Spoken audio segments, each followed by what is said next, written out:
Welcome to the Lightbulb Moment podcast. You are listening to episode 4, From Failure to Success. You are here with Mike, I'm your host, and I'm also joined by virtual classroom expert Joe. In this episode, from lecture failure to interactive success, when Joe sent everyone to the wrong webinar room, and some engagement tips. Joe, I think we can both agree that we've had quite a few successes and potentially failures in the past. Yeah, they don't really balance out. Yeah, definitely more successes than failures. Oh, well, yes, that's of course what I meant. But firstly, I'd like to welcome everyone to our first sort of normal non-foundation podcast episode. If you listen to the foundation episodes, thank you very much. And today we're going into our normal format, and we are looking at successes and failures, or maybe successes from failures. So Joe, off the top of your head, what can you think is maybe from Lightbulb Moment, either sessions we've done or what we've actually done in the past, successes from failures or failures into successes, whichever way you want to look at it?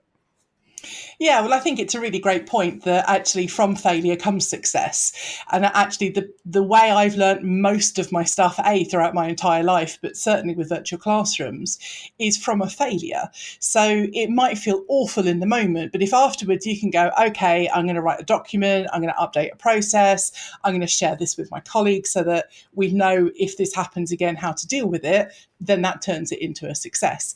And certainly, as we kind of alluded to, I've had my fair share of those. I think, it's some of them are going to be technology failures, and we'll talk a lot about technology in our future episodes. And that can just be, the software crashing on my computer. I've had that more than one time. And all of a sudden, when I look at my second computer that's logged in to the same session, again, we'll talk about your hardware setup another day, I can see people typing in the chat window, Joe's gone silent, where's Joe? And I'm thinking, well, it's because my computer's crashed, so I have to move over to that one. Yeah, this was definitely, I hadn't been with Lightbulb Moment very long at this point, and I was a producer on a session, more just so that I could actually see what was going on, rather than having proper producer sort of things that I was going to be doing, let's be honest. And then all of a sudden your computer crashed, and then I had to jump in. Luckily, we had the facilitator guide. I could sort of riff with that for a bit until you got the headset onto the laptop that you had there, and then you could carry on. But yeah, I think that was definitely maybe a success, the fact that I didn't just completely crumble under pressure. out of that failure. That's why I hired you, Mike. Yeah, and that's the thing is, you might have felt really stressed in that moment and panicked, but because you had a facilitator guide and knew that we were talking topic X, and I'd either asked a question or was planning to ask a question, or there were things in the chat window, you were able to go, okay, Bob's put this in the chat window, or Bob, let's open your mic, and just say, Joe will be back with us soon. And then when I came back, it was just like, thanks, Mike, for that. I had a small issue, but now we're here, let's carry on. So you were probably kind of in a sweaty heap somewhere. I was desperately trying to get my main computer booted up and still working properly, which is better than working off of my old laptop, whilst at the same time still going, so let's talk about this and talk about that. So it's a little bit about being prepared, and we've got a whole podcast we want to do on technical stuff and being prepared. But also it's about trying to be calm under pressure where possible. And that partly comes through experience as well. Yeah, experience, which I didn't have at that point, but my just overall greatness obviously came through. As you said, you've learned a lot at Lightbulb Moment. But we've also had some other, we've done sessions with people, and potentially things which have started off as either a failure, either amongst sort of the people we've been training, or they've literally sometimes just sat there and said, quite often we've had people sit there and say, virtual classrooms, it can't work. With what we deliver face to face, you cannot do a virtual classroom. Oh, yeah, I hear that so many times, don't we? Yeah, exactly. And it's quite amazing for, we could potentially start off and see that as a failure, or other people, say an L&D manager who's sent their team for our training, can see that as a failure of, well, my staff they just don't think virtual classroom can work. And then all of a sudden we can try and convert that into a success, opening minds, changing ideas.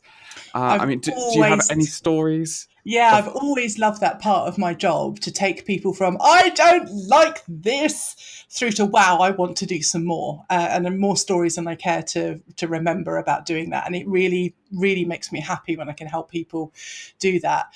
Do you remember we had that guy in a virtual training session, and the whole team were learning how to do the presentations online? I think it was a presentation they were doing online rather than being trainers per se, and fell into that category. And one of the things we always do in our training sessions is we get people to deliver kind of a 5-ish minute session really early on, to get their feet wet, play with the system, and just experience it, rather than kind of waiting till, session 7 or 8 or 9 before having a play. And what we told people to do was, you've got 5 minutes. It's probably going to be 4 or 5 slides, 3 learning points, if that. You want to use the chat room and a green tick and things like that. And what this guy came up with was basically almost a 45-minute lecture, wasn't it? Yeah, pretty much, yeah. When we got the slides loaded up, and I'm one for more slides is more, and again, that's another topic for another day.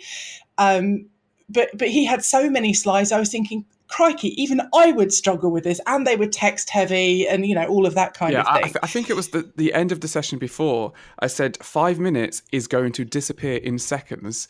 Literally, think about having maximum of 5 slides. You're probably going to get through 2 or 3. And yeah, I don't know. I can't remember how many slides he had, but it was easily more than 10. And what was really interesting was that he did that. He didn't have any interaction. He just did a lecture. Basically, he presented what he would normally do face to face.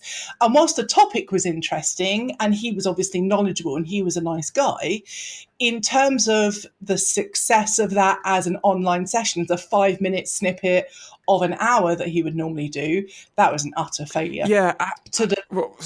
What I was going to say, and what was really interesting, was the fact that he actually had some really good engagement opportunities. And he had this idea of getting everyone in the webinar to connect to an external website to do this sort of game activity.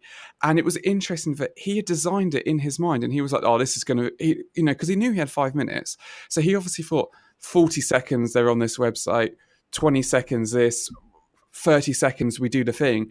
And he just hadn't realized that literally that kind of activity was going to be 10 minutes. It's going to take 4 minutes just to get people to actually get involved in the activity. But I think where the success came from this failure was the fact that he knew, because we had to stop him, and he knew he hadn't achieved what he wanted to achieve. And I think it was a really interesting point from him, because at the end of the session, he said, I know next session wasn't going to have as many practical elements, but he said he wanted an opportunity to redeem himself.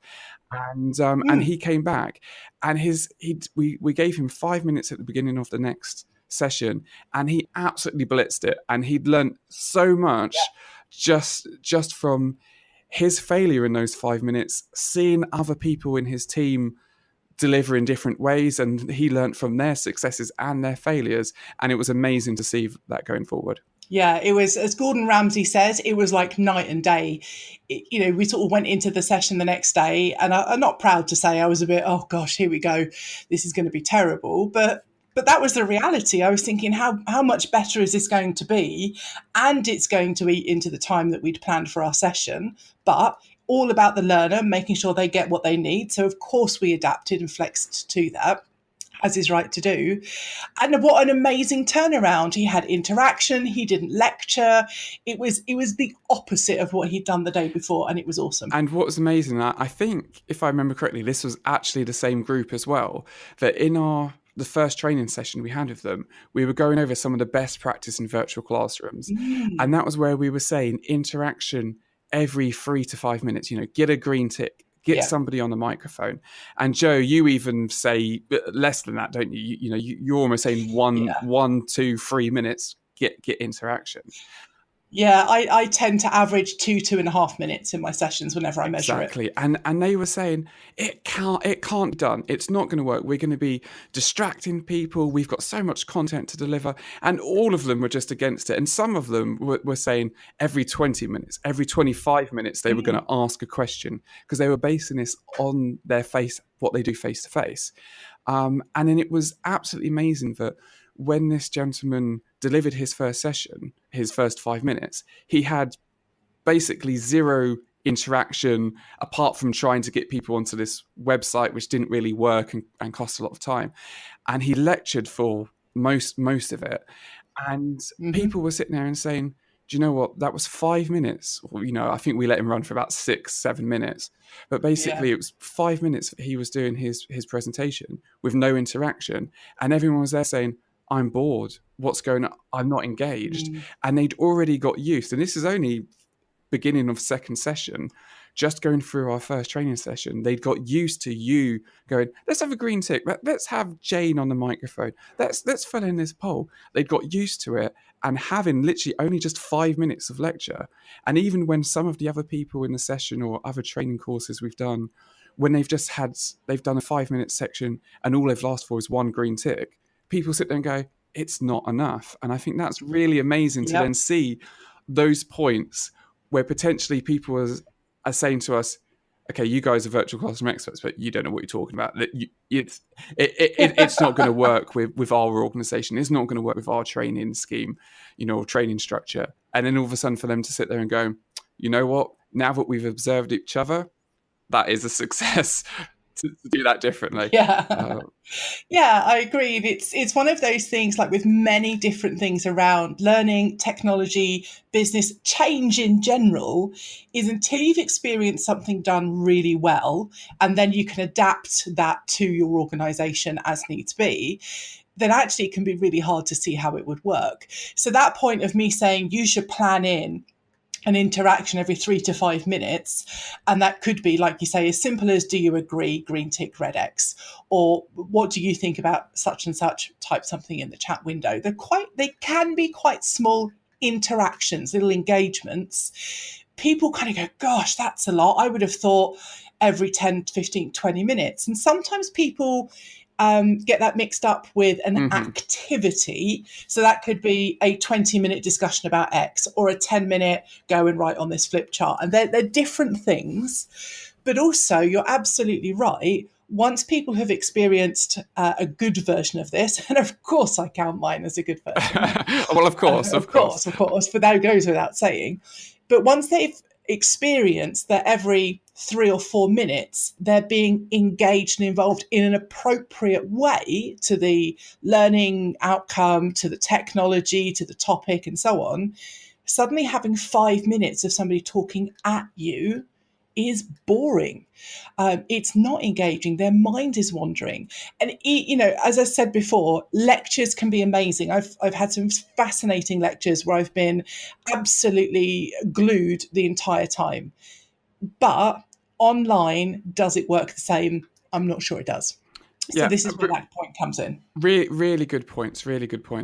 And now I want to highlight maybe potential things that we have done wrong, or let's actually let's move on or let's just say what you've done wrong, Joe. I think let's leave me out of this. Start there, thanks. We don't have enough time to go over what I've done. But Joe, you are deputy editor of Training Journal magazine.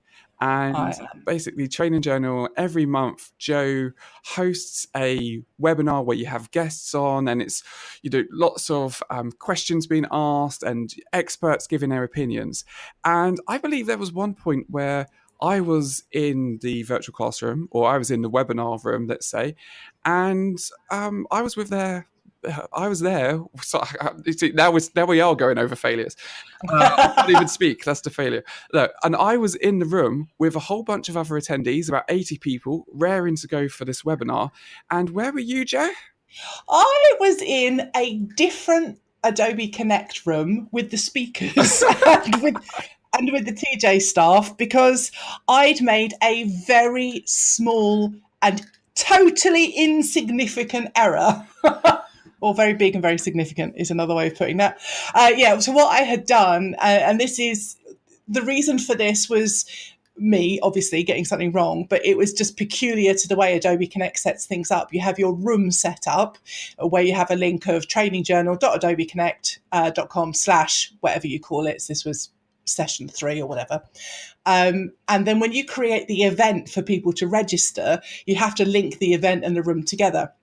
And through whatever weird way of doing it, I'd managed to link the event that people had registered for with an old room. This is the double check, isn't it? It was like, oh yeah, of course it's session 3 when it's actually session 4 and you've sent people to the real room. Yeah. It was hilarious being an attendee where everyone was just like, are there any speakers on this? And everyone's like, yeah, there's these 3 speakers. Joe will be on in a second. And then all of a sudden it's like, because I know you do like a preamble and you're chatting with people beforehand. I was like, there's 1 minute before this goes live.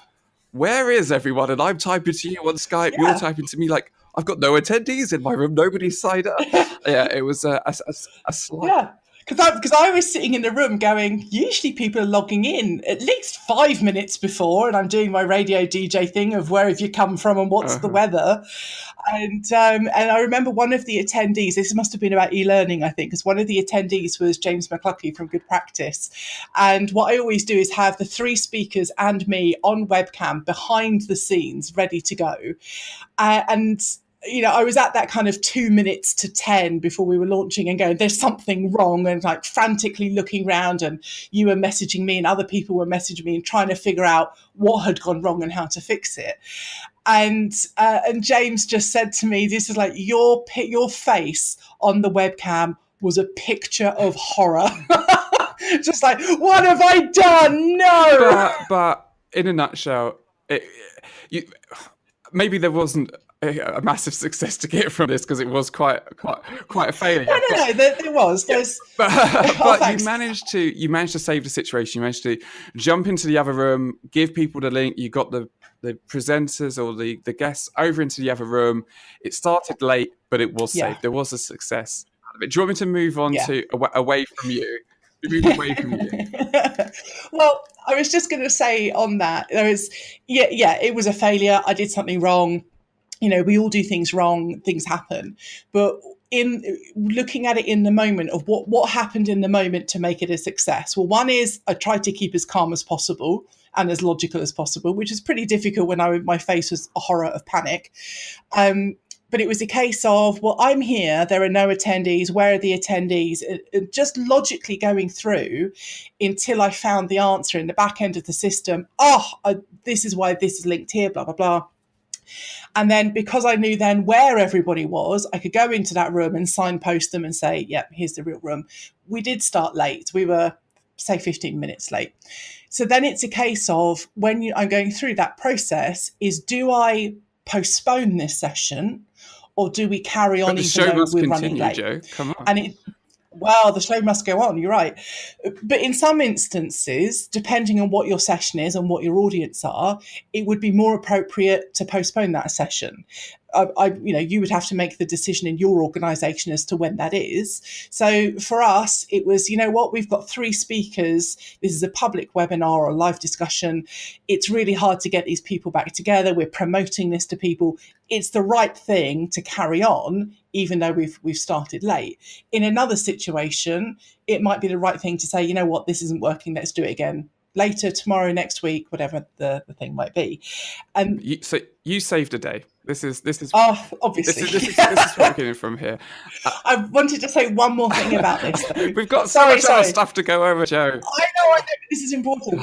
The other success that came from this from a technical point of view is I now double and triple check every one of those links so that error can never happen again. Other errors will happen, but because I know that's a weak point, I've made sure I double check that on 2 different occasions so that I don't have that same problem. Yeah, lesson learned. If you're directing people to go somewhere, make sure the directions work. I guess is the point to take away. Well, let's try and fire through. We were going to go over a bit more detail of some of these other ones, but let's try and fire through a few of these and just get your quick opinion on them.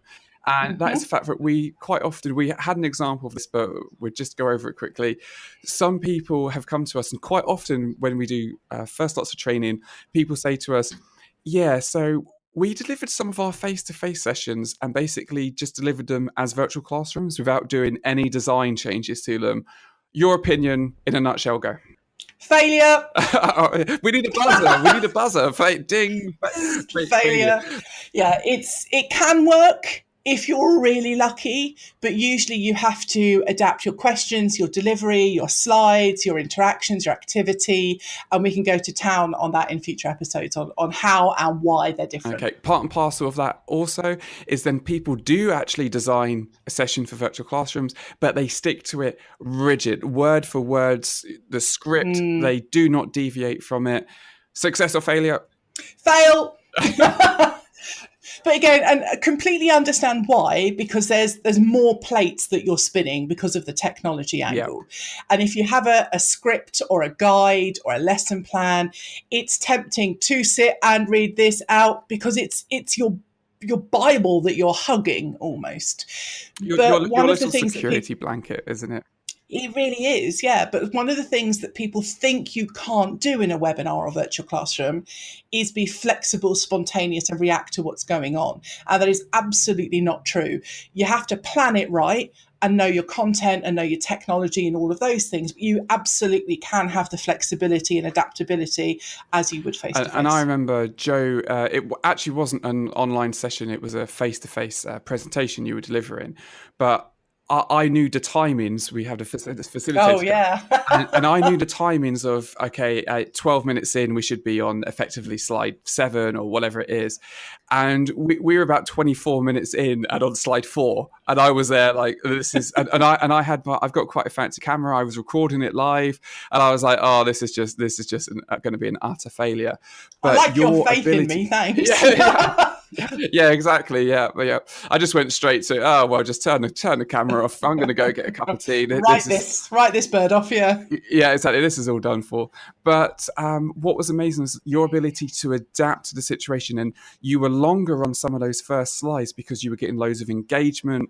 And then you judged from the room the type of questions you were getting. And then because you'd already covered certain aspects of different slides, you'd ascertained that people were a bit more advanced. You sped through different bits. You dropped slides, you know, and that's the ability when you actually start to trust in your own ability, trust what you've delivered. And maybe, to be fair, the first time you're going to deliver a session, or maybe the first 3 or 4 times, you probably are going to stick to that rigid structure, aren't you? Yeah. But anyway, I realised I'm now meandering and not firing. This is like the lightning round, and we're epically failing this lightning round.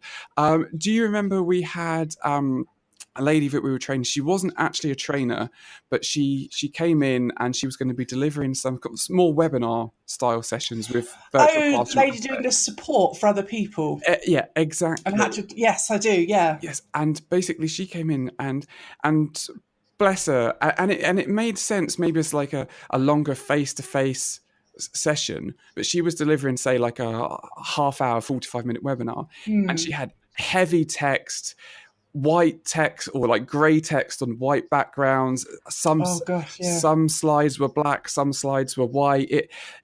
It was a bit all over the place, and even the structure. It was one of these things of, it was almost a brain dump had been thrown onto PowerPoint.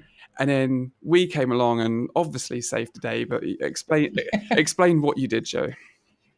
Well, I think what this lady was trying to do, because she was the host of webinars in her organisation where they would have other people doing the presentation. And so what she was trying to do was help the webinar presenters, and also then in the session help the attendees by explaining the technology at the beginning and setting the scene as a good host. So she had all the right intentions, but she had too much information on each slide. It was literally almost a guide on each slide, whereas it needed to be the highlights. And also she was covering stuff that didn't need to be covered. And again, from a good place, she said, well, I just wanted people to know this. It's like, I get that, but it's too much. So she would, a classic one is explaining the annotation tools before you use them. People have forgotten by the time you get there. So drop that. She was highlighting, I can't remember all of the stuff, but highlighting various different things, something about audio she was highlighting. And it's like, people are hardly ever going to use that. And if they are going to use that, you just need to have an instruction ready in a Word document that you can just paste in the chat to help them. They don't need to be taught that right at the beginning. It was that kind of stuff. I think some of the main points I took was some of it we just literally swapped your last 3 slides. They need to be at the start, or this slide, that needs to be before this slide, and just structure it and actually pausing for a second, thinking, what are you trying to do? What are your main points here? Let's focus on those. And like you say, cut some of the other content. And I'm sure we will do a podcast in the future of less is more, or sometimes more is more, or middle is middle. I don't know, something along those lines. I'm sure we will come up with. Do we have any other quick fire failures? I've got down here when you sneezed and your headset fell off. Just 2 seconds. I was working with the ever lovely and gorgeous and wonderful Cassie Labori, and sadly we weren't recording this point, otherwise I'd have a video to share. We were all on video and I sneezed and my headset fell off and everybody was just laughing at me as I scrabbled to get my headset back on and stuff like that. It was just funny in the moment. Brilliant. Absolutely brilliant, and I wish I had the recording of that. Yeah, I know you. That would be out on Twitter straight away. That would make my day. I'd have it as like, when you turn your phone on, it just plays a little like intro video of just you sneezing, that coming off. But so the main thing is, especially when it comes to virtual classrooms, if you're new to it, there are going to be failures. We still fail. One of the reasons why we're doing this on a regular basis, this podcast, just so we can have a laugh about our failures, basically, isn't it? But there are always successes. And what is the phrase? Failure to learn is the only true. Failure to learn from your failures is the only true failure. I'm sure it doesn't have 3 failures in it, and I'm failing now, but it's something like that. You are just a failure all over this podcast today, aren't you? Well, that is my role. You bring the voice. So you're like the straight man. Yeah, you bring the voice of reason and expertise, and I just meander. And I'd like to say I'm the comic relief, but probably more just the butt of all the jokes, actually. But that's been absolutely brilliant. Next podcast, we are going to go over a bit more of a serious thing of issues that you can't actually see your attendees. Yeah, we're really going important one. Cover why that's a problem, what people think about it, and our solutions, of course. So feel free to tune into that one. It's been a pleasure speaking with you, Jo, and thank you everyone for listening. Thank you. Thank you for listening. We really hope you enjoyed it and look forward to your feedback and your comments. If you like the podcast, please remember to subscribe and to share. You can follow Mike on Twitter @MikeLightbulb. You can follow me on Twitter @LightbulbJo, and for other updates @MomentLightbulb. You can also find our podcasts on YouTube, along with more great content. If you're in need of virtual classroom training, check out Lightbulbmoment.online. For our blogs, Lightbulbmoment.info. And remember our free community for questions and resources, Lightbulbmoment.community.